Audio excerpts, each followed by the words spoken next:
प्रधानमंत्री नरेंद्र मोदी के आत्मनिर्भर भारत बनाने की दिशा में मुख्यमंत्री मनोहर लाल ने एक और पहल करते हुए प्रदेश में प्राकृतिक खेती को बढ़ावा देने के लिए देसी गाय की खरीद पर 25,000 रुपये तक की सब्सिडी देने और प्राकृतिक खेती के लिए जीवामृत का घोल तैयार करने के लिए 4 बड़े ड्रम किसानों को निःशुल्क देने की घोषणा की है। ऐसा करने वाला हरियाणा देश का पहला राज्य होगा।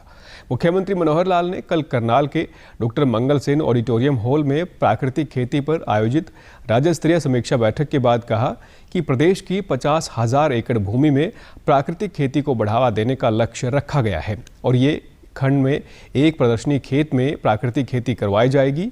उन्होंने कहा कि प्राकृतिक खेती को अपनाने के लिए केंद्र से जो बजट मिलेगा उससे ज्यादा प्रदेश सरकार देगी।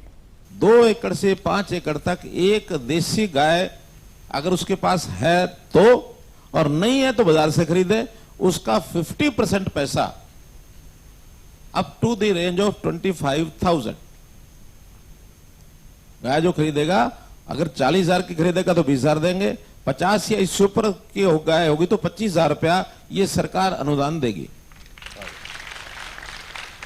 2 एकड़ से 5 एकड़ के किसान को हम 4 ड्रम फ्री में देंगे।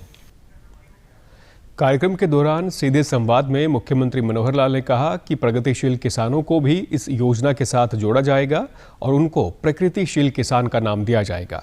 इसके लिए मैन पावर और बजट बढ़ाने की आवश्यकता हुई तो सरकार उसे भी पूरा करेगी। अपने हरियाणा में लगभग 500 से ऊपर प्रगतिशील किसान है। अब प्रगतिशील किसान का तो वही था कि हरित क्रांति में या उन्होंने अपनी पौध का, अपने बीज का कोई और अच्छा करके ग्रीन हाउसेज बना के और मौसम से या वातावरण से लड़ाई लड़ते हुए अपनी फसल को अच्छे बड़े स्केल पर आमदन बढ़ाई है। जिसने आमदन ज्यादा कर ली वो प्रगतिशील किसान हो गया। लेकिन अब हम उन प्रगतिशील किसानों को भी कहेंगे और आप जिनको नया तैयार करेंगे उनको भी उनके नाम में थोड़ा सा बदल करेंगे। अब ये प्रगतिशील किसान से प्रकृतिशील किसान ये बनाएंगे।